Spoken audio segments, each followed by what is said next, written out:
Bom dia, amados irmãos. Graça, misericórdia e paz da parte de Jesus Cristo. Mais uma manhã de sol maravilhosa para que nós possamos começar a nos debruçar na palavra de Deus e entregar a Ele mais este dia. Um dia de vitória, um dia de graça para as nossas vidas. Um dia no qual nós podemos contemplar a bondade do nosso Deus, a sua benevolência para conosco, nos dando saúde, nos dando paz, nos dando alegria neste mundo no qual nós vivemos. Convido a você, nesse momento, para fechar os seus olhos.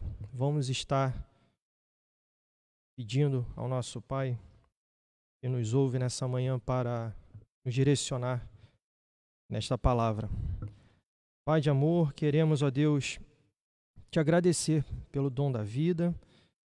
Ó Deus, reconhecer que em nossas vidas não há outro Deus. Não há, ó Pai, nada neste mundo, ó Deus, que venha a nos afastar de Ti, ó Pai. Confirme isso, ó Deus, no nosso coração. Rogamos, ó Pai, a todos que nos assistem, ó Deus, que estejam com seus corações abertos para ouvir da Tua palavra, ó Deus, nessa manhã. Que Teu Espírito Santo, ó Deus, venha fazer diferença nessa manhã a todos aqueles que estão, ó Pai, nos assistindo nessa manhã, aqueles, ó Deus, que estão, ó Deus, conhecendo esse trabalho, ó Deus, que estejam atentos a tudo que for falado aqui e que eles acham proveito, ó Deus, em tudo que for falado aqui. Em nome do Senhor Jesus, fica conosco, no nome do Senhor Jesus, amém. Eu convido os irmãos, então, para abrirem a palavra de Deus lá no livro de Ruth. Hoje nós vamos falar um pouco desse início desse livro que é tão rico em significado e vamos trazer algumas anotações para nossas vidas, né? Alguma aplicação para que nós possamos colocar em prática. Livro de Ruth, capítulo 1, do verso 1 ao verso 5. Diz assim a palavra de Deus: Nos dias em que julgavam os juízes, houve fome na terra, e um homem de Belém, de Judá, saiu a habitar na terra de Moabe, com sua mulher e seus 2 filhos. Este homem se chamava Elimeleque, e sua mulher Noemi. Os filhos se chamavam Malom e Quilion. Efrateus, de Belém de Judá, vieram à terra de Moabe e ficaram ali. Morreu Elimeleque, marido de Noemi, e ficou ela com seus 2 filhos, os quais casaram com mulheres moabitas. Era o nome de uma órfã e o nome de outra, Ruth, e ficaram ali quase 10 anos. Morreram também ambos, Malom e Quilion, ficando assim a mulher desamparada de seus 2 filhos e de seu marido. Somente até aqui. Nós vamos então, dentro desse contexto histórico, lembrar que o livro de Ruth, ele fala sobre um amor redentor. E ele é muito mais do que uma história de amor. É um dos livros mais bonitos da nossa Bíblia. E ele faz com que os crentes sejam encorajados a perseverarem em amor fiel uns para com os outros, apesar dos tempos tenebrosos. Confiando que a providência de Deus está realizando redenção para Israel no grande Boaz, Jesus Cristo, e por meio dele. Então nós vamos entender que, embora à primeira vista possa parecer que este texto, o livro de Ruth, como um todo, seja apenas uma história de amor, ele de fato ele é rico em verdade teológica e ilustra muito bem o Evangelho de Cristo. Ele é centralizado na doutrina da providência. O livro de Ruth, ele pulsa com a providência secreta de Deus. em tragédias, escolhas pessoais e eventos aparentemente casuais, mas que levariam até ao futuro rei de Israel. Deus faz todas as coisas para edificar o seu reino. Sua providência governa todas as coisas. Ele controla o tempo, ele controla os nossos suprimentos, ele dá maridos a mulheres. Por trás de tragédia e de tristeza também está a mão do Senhor, porque Ele é o juiz de toda a terra e Ele está presente para abençoar os homens quando trabalham no campo. Ele recompensa aqueles que confiam e ama as pessoas. Ele forma filhos no ventre para formar famílias. Esse é o contexto geral do livro de Ruth. É um livro bem pequeno, é um livro fácil de leitura. Convido você nessa manhã, após essa meditação, essa breve meditação, a continuar lendo o livro de Ruth. Acredito que vai ser bênção na sua vida. Já também colocando essa aplicação para a sua vida. E quando nós falamos, né, desse amor redentor que o livro traz, né, como seu tema, a gente tem uma rica definição da palavra redimir. E esse significado teológico, ele vem falando em toda a nossa Bíblia, pois o Senhor realizou redenção quando tirou Israel da escravidão do Egito. Nós podemos verificar isso lá no livro de Êxodo, capítulo 15, no verso 13. Ali já se mostrava o propósito de redenção de Deus. Diz assim, capítulo 15, verso 13. Com a sua beneficência, guiaste o povo que salvaste. Com a tua força, o levaste à habitação da tua santidade. Nós também conseguimos ver isso mais adiante, a partir de Isaías, quando ele proclamou as boas novas da salvação de Israel, declarando que Deus era o redentor de seu povo. Isaías 44, capítulo 44, verso 6, vai falar também dessa verdade, dessa temática. Diz assim a palavra de Deus: assim diz o Senhor, Rei de Israel, seu Redentor, o Senhor dos exércitos, eu sou o primeiro e eu sou o último, e além de mim não há Deus. Redenção também se torna uma ideia central do Evangelho de Cristo lá no Novo Testamento. Quando nós, por exemplo, podemos ver no texto de Apocalipse, capítulo 5, verso 9. Apocalipse, capítulo 5, verso 9. Que diz assim: e entoavam um novo cântico, dizendo: digno és de tomar o livro e de abrir-lhe os selos, porque foste morto, e com teu sangue compraste para Deus os que procedem de toda tribo, língua, povo e nação. O livro de Ruth, ele traz esse propósito de colocar no seio da igreja outras tribos, outros povos. E assim se faz com a personagem Ruth, que é aceita no meio do povo judeu. Ao estudar o livro de Ruth, nos tempos antigos, o povo de Israel, ele se alimentava. Ele conseguia alimentar a sua esperança na vinda de um rei redentor. E hoje em dia, quando nós estudamos o livro de Ruth, vemos a figura de Boaz, um tipo de Cristo redentor, nós alimentamos a nossa fé e criamos coragem para ser realmente imitadores do Salvador, que já veio como nosso Senhor Jesus Cristo. E essas palavras, né, nós retiramos da Bíblia Herança Reformada, né, de todo o apanhado histórico que é colocado no início do livro de Ruth, e que possa ser bênção na sua vida. falando um pouco mais do contexto histórico da época do livro de Ruth, a história ela se passa há mais ou menos 3.000 anos atrás,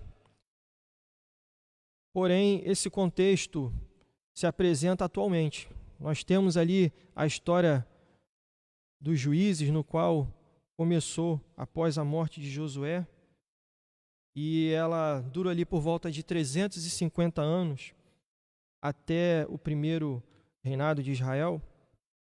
E nós vemos ali uma época de tumulto, uma época no qual o sangue é muito presente nas páginas da Bíblia. É um período muito violento. E não é apenas uma vez ou duas vezes que nós vimos a desobediência do povo de Israel. A desobediência do povo que habitava na terra prometida.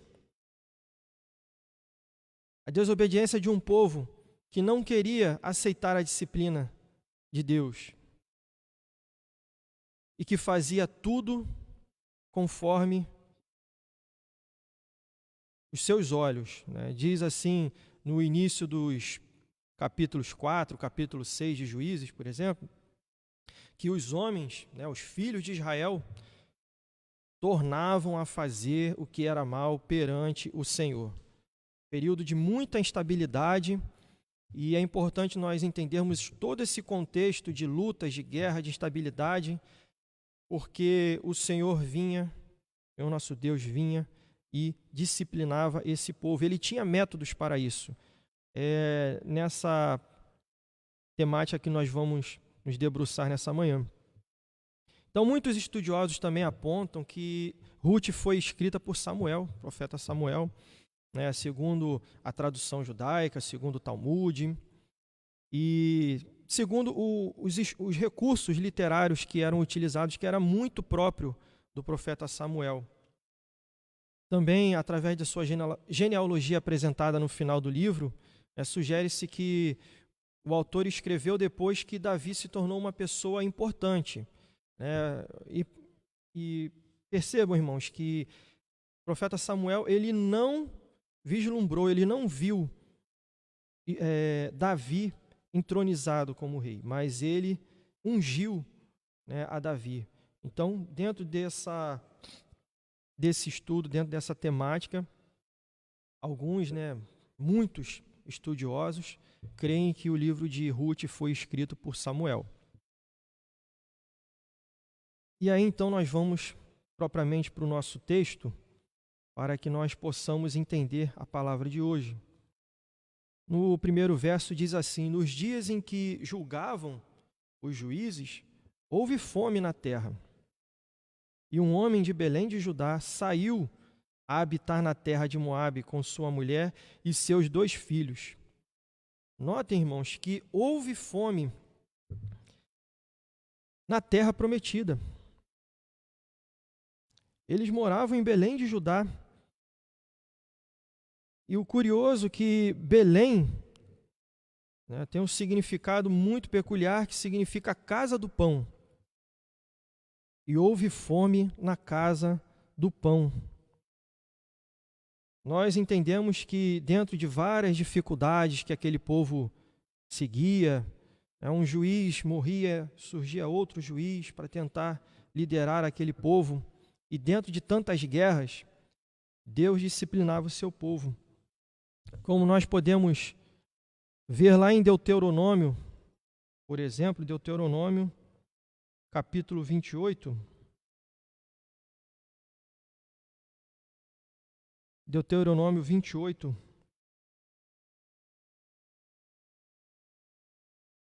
Capítulo 28, verso 15. Diz que a fome era um método no qual Deus disciplinava o seu povo.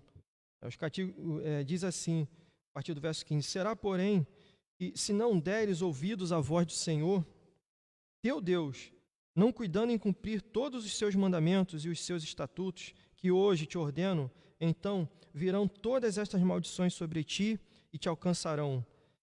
16, maldito serás tu na cidade, maldito serás no campo. Então nós vemos que a fome, ela era colocada talvez aqui nesse período aqui no livro de Ruth, também como uma disciplina a um povo. E nós vemos então uma família que resolve então fugir da disciplina do Senhor. E ela resolve então, né, sair a habitar na terra de Moabe. Notem que em algumas traduções da nossa Bíblia, né, saiu a habitar é passar um tempo fora. Vamos para lá até que todos esses problemas passem. E então a gente retoma a nossa caminhada de fé, a nossa vida em comunhão uns com os outros. E assim fez Elimeleque com sua família, né, liderando a sua família. A pergunta que não pode deixar de ser feita nesta manhã para nós nos dias de hoje: qual a fome ou qual a dificuldade que vai te fazer tomar medidas extremas? Lembramos que medidas extremas em nossa vida, elas geram oportunidade para o pecado. E o pecado por si só, ele se esparrama. Nós não conseguimos ter um pecado de estimação guardado lá na nossa estante, que nós conseguimos esconder de todos em nossa volta, sem que ele possa derramar, sem que ele possa causar estrago em nossas vidas. E o texto fala também sobre isso. Nós somos pecadores.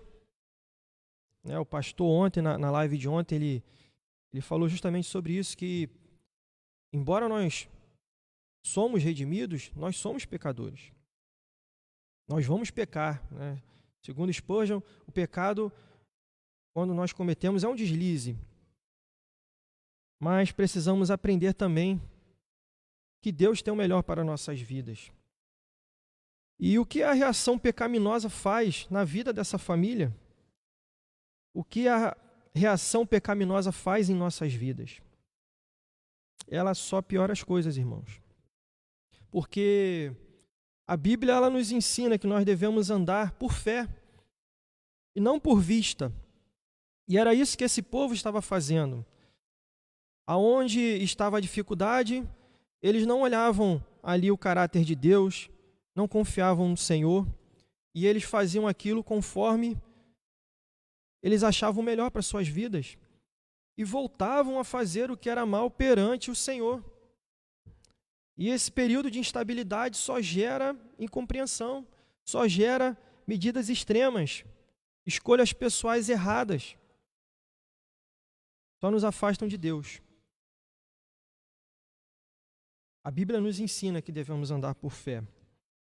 Verso 2 diz assim: Este homem se chamava Elimeleque, sua mulher Noemi. Os filhos se chamavam Malom e Quilion, efrateus de Belém de Judá. Vieram à terra de Moabe e ficaram ali.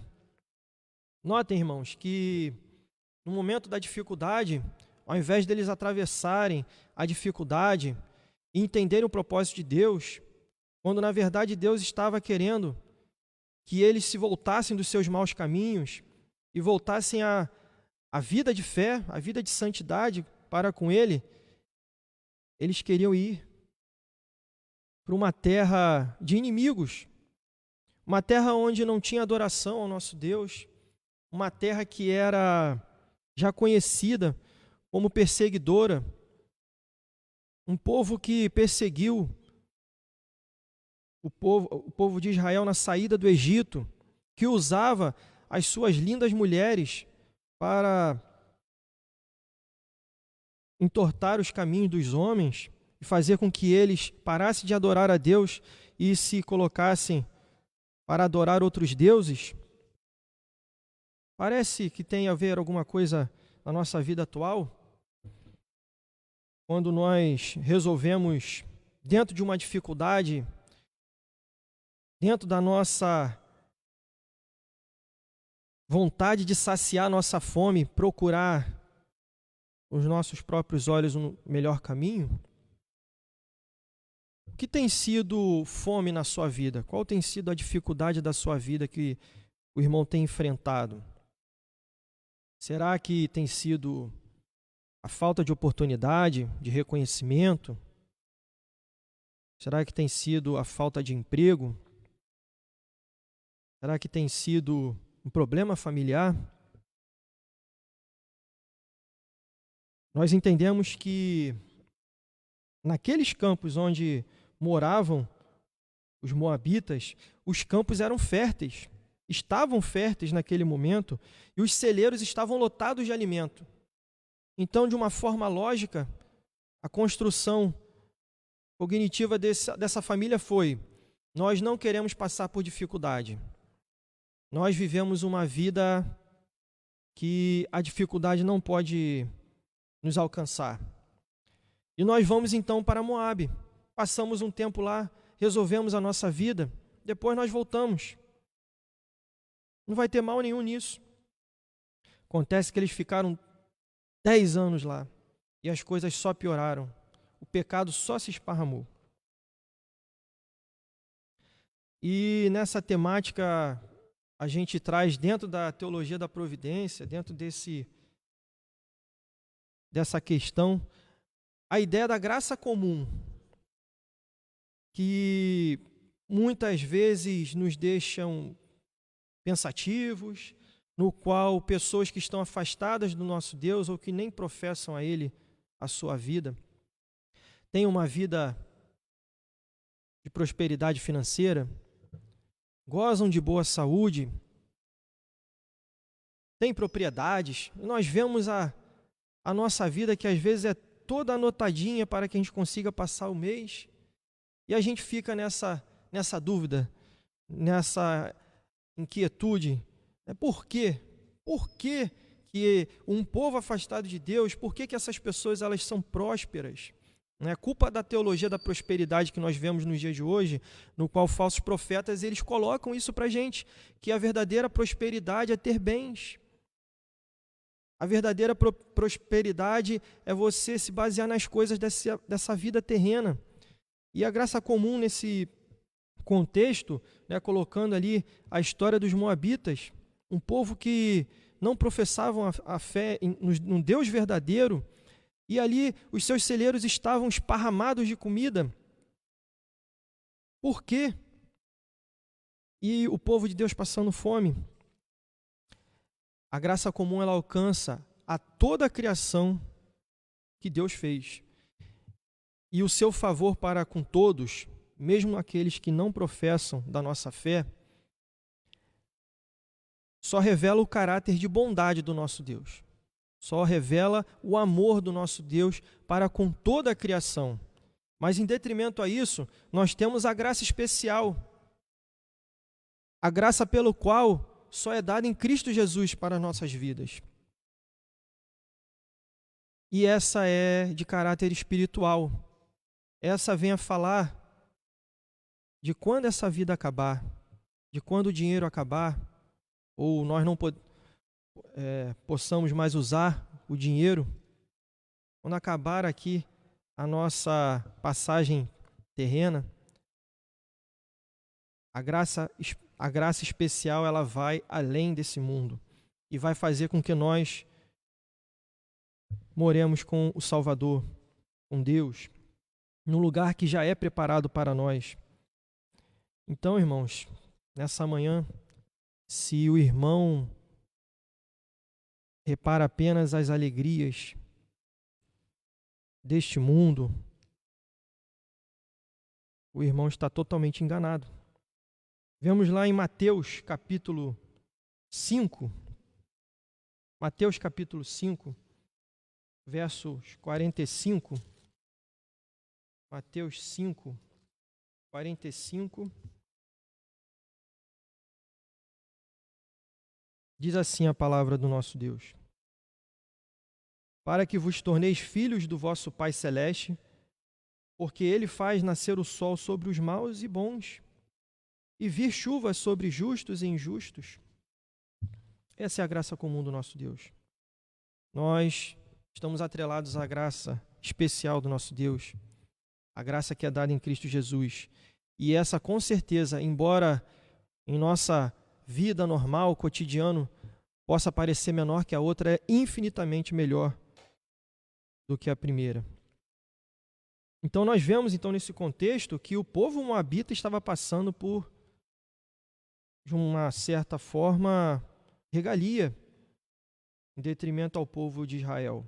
E essa família, ela simplesmente foge e vai ter com aqueles que eram até então inimigos do nosso Deus. E aí começa toda a problemática.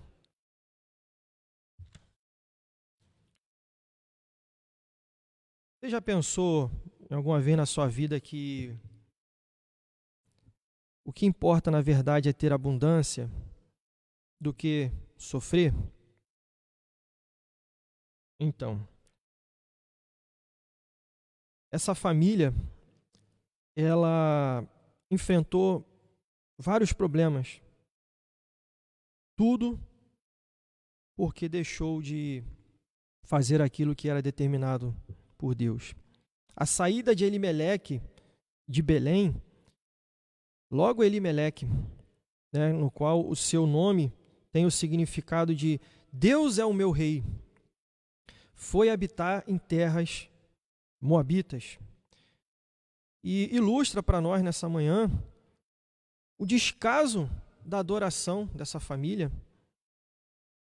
Será que nós também fazemos isso? A fuga da terra prometida, onde haveria o ajuntamento do povo de Deus. Notem que nesse período o povo de Israel não tinha uma Bíblia igual nós temos hoje, no qual nós podemos estar em casa agora assistindo a essa transmissão e sendo alimentados pela palavra de Deus. Nesse momento, o importante era estar junto, em unidade, junto com os seus, porque ali haveria a verdadeira adoração, ali haveria o ajuntamento do povo de Deus, ali eles participariam das festas religiosas, ali eles não deixariam de adorar ao Senhor. E eles não pensaram assim, essa família, ela se afastou um pouquinho para resolver os seus problemas. Será que nós, às vezes, fazemos algo que não é muito autêntico e tentamos resolver as nossas vidas com nossas próprias forças e nos desviamos só um pouquinho, e depois nós pensamos em voltar?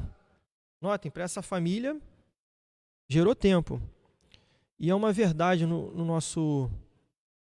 nossa atualidade, a ideia de que eu vou ganhar um pouco mais de dinheiro, eu estou muito novo para ficar na igreja o tempo todo, né, me dedicando à palavra do Senhor, me dedicando aos outros irmãos, fazendo, né, um trabalho que seja importante na casa de Deus. Estou muito novo para isso.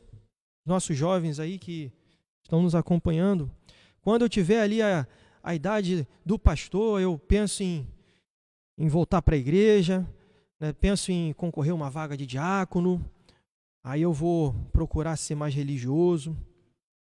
Primeiro eu vou ver a minha vida, primeiro eu vou alcançar o meu lugar ao sol. Cuidado, irmãos, cuidado que estar fora da igreja é cada vez mais estar fora da igreja e voltar é difícil. Ah, mas eu vou na igreja, eu vou sim. No momento lá que tiver a Santa Ceia, você me avisa que eu venho, né, e participo da Santa Ceia com os irmãos. E porque domingo eu trabalho, estou trabalhando sempre e estou correndo atrás, né? Irmãos, cuidado com isso. Jesus é o nosso exemplo. Lembrem de Jesus lá no deserto, quando o diabo tentou e disse para ele sobre as pedras: por que não transforma essas pedras em pão? Mata a sua fome. Jesus não se rendeu e ele seguiu o propósito do Pai. Notem que no verso 3, Elimeleque morre e apenas os seus filhos ficam com a sua mãe Noemi.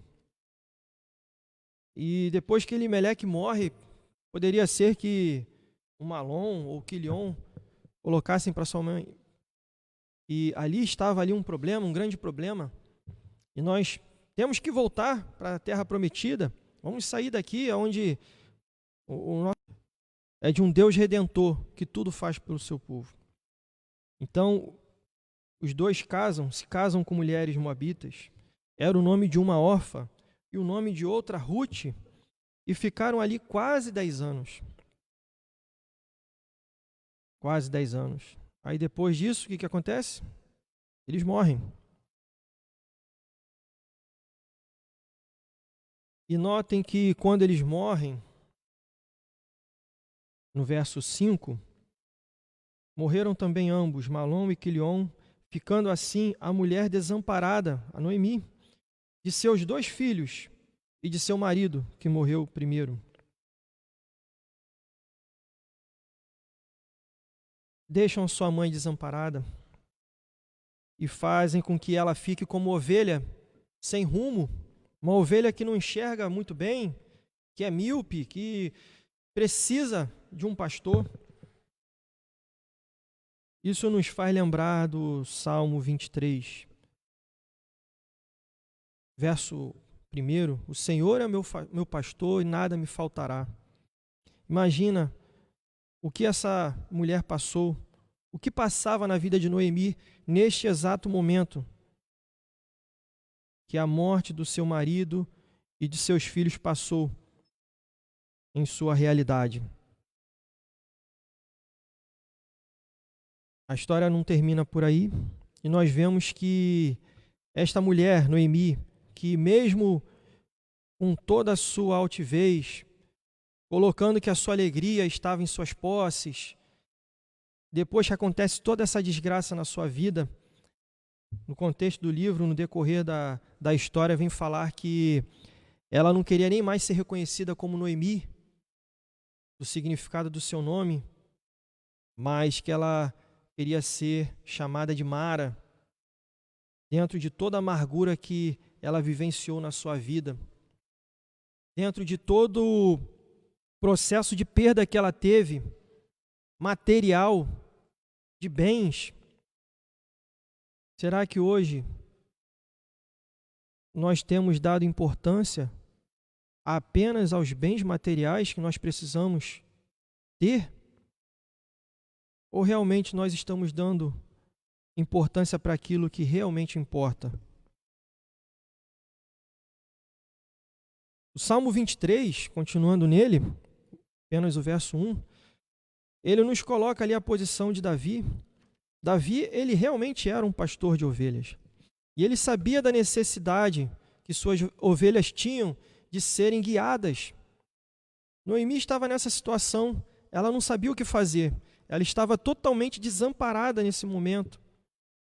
E a única coisa que ela ansiava era uma direção. Ela já tinha sido humilhada por bastante. E o Salmo 23, dentro de um contexto desta história, vai nos fazer iguais a Noemi, que somos errantes em nossos próprios olhos e tornamos a fazer o que é mal perante o Senhor. Nós precisamos viver por fé, irmãos. Nós precisamos entregar as nossas vidas ao bom pastor das nossas vidas. Na tradução do Salmo 23, para o hebraico, ela gera ela sofre para que ela chegue à nossa língua portuguesa. É porque da tradução, quando nós falamos, o Senhor é meu pastor e nada me faltará, nós vemos que, das palavras em hebraico, nós vemos que esse sofrimento vem na ausência de alguns mecanismos que a nossa linguagem portuguesa não consegue alcançar. Quando, na verdade, nós poderíamos estar falando assim: o Senhor é o meu pastor e nada mais me falta. Quando nós lemos o Senhor é o meu pastor e nada me faltará, e isso é utilizado em muitas igrejas que levam ao engano, onde é usado esse texto para que as pessoas tenham fé, por fé apenas, não em Deus, para que os seus bens sejam ali usurpados, nós temos aqui uma verdade para os nossos corações, que a presença do nosso Deus em nossas vidas é apenas aquilo que nos basta. As demais coisas nos são acrescentadas. Essa é a promessa do nosso Deus. No mundo no qual vivemos, do hedonismo, da busca incessante pelo prazer, do conforto, da tecnologia, creio eu que nós podemos ser hoje um povo muito mais tecnológico do que o povo da igreja primitiva, por exemplo, mas não quer dizer que nós somos mais espertos e mais inteligentes que eles. Se nós não conseguimos usar a tecnologia também ao nosso favor, para a glória de Deus, como em tudo em nossas vidas precisa refletir a glória do nosso Deus, nós fazemos tudo em vão, muito menos os bens materiais. O que nós vamos levar nessa manhã para a nossa casa, de aplicação para as nossas vidas? Eu gostaria que os irmãos estivessem abrindo as suas Bíblias lá em Romanos, capítulo 8. Romanos, capítulo 8,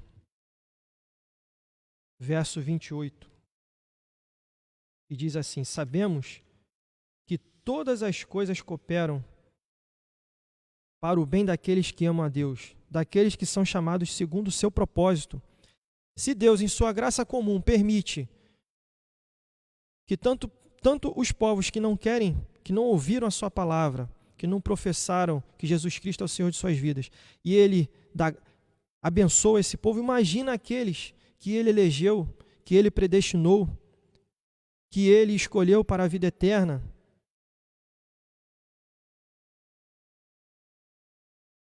Nós devemos sempre buscar a vontade de Deus e parar de vez de tentar, no meio de uma dificuldade, no meio de qualquer aflição de nossas vidas, procurar o melhor caminho. Na verdade, Deus te fala que na disciplina Ele quer o seu arrependimento, Ele quer o seu joelho dobrado, Ele quer que você, em prantos, peça a Ele, e Ele lhe atenderá, e Ele lhe enxugará toda lágrima. E não fazer com que nós sejamos cada vez mais independentes do nosso Deus. Isso gera pecado. No Salmo capítulo 11, em segundo lugar, Salmo número 11, versos 6 e 7. Na segunda aplicação de hoje, nós podemos entender que as palavras do Senhor são palavras puras. Desculpe, irmãos, eu li o 12. O Salmo o número 11, verso 6 diz que fará chover sobre os perversos brasas de fogo e enxofre, e vento abrasador será a parte do seu cálice, porque o Senhor é justo, Ele ama a justiça, os retos lhe contemplarão a face. Que maravilha! Nós só temos a ganhar com o nosso Deus. A nossa obediência, a nossa vida perante ao nosso Deus é uma vida de perseguição, em detrimento aos celeiros cheios do povo que não o adora, as tentativas desse mundo de nos tragar. Mas é uma vida infinitamente melhor, afastada desse povo. Você ainda acha que a grama do seu vizinho é mais verde que a sua? Que o povo moabita está passando uma situação melhor do que a sua? Depois disso tudo que você ouviu? Que tal preferirmos as coisas espirituais ao invés de priorizar as coisas deste mundo? Terceiro ponto, eu queria deixar para vocês que nos ouvem que, independente de altura, de qual altura da viagem você está nessa jornada que você escolheu para a sua vida, longe dos caminhos do Senhor, afastado da presença dele. É um termo, né, que nós sabemos que afastado de Deus nós nunca estaremos. Deus está presente. Mas em que altura dessa viagem você se encontra hoje? Será que não está na hora de voltar? Você pode hoje o buscar do fundo do seu coração? Tenha certeza que Ele te ouvirá. Ele só pede que você se arrependa dos seus caminhos maus, do seu pecado. Coloque diante dele toda a sua mágoa, toda a sua vida. E certamente ele vai fazer como ele fez na vida de Noemi, que ganhou na sua nora uma amiga de caminhada, uma amiga totalmente improvável, moabita, sim, mas que foi aceita no povo de Israel. Você também é aceito hoje no povo de Israel. Você é aceita na congregação dos santos para se achegar até Deus. A casa do pão que enfrentou a fome, Belém, de Judá, o curioso é que séculos depois ela foi a terra natal daquele que chamamos hoje de pão da vida. Que o Senhor Jesus Cristo possa fazer morada na sua vida, possa endireitar as suas veredas e que Ele possa realmente ser o Senhor e Salvador de sua vida. Muito obrigado pela atenção. Que nós possamos ter um bom domingo na presença do nosso Senhor Jesus Cristo. Amém, irmãos.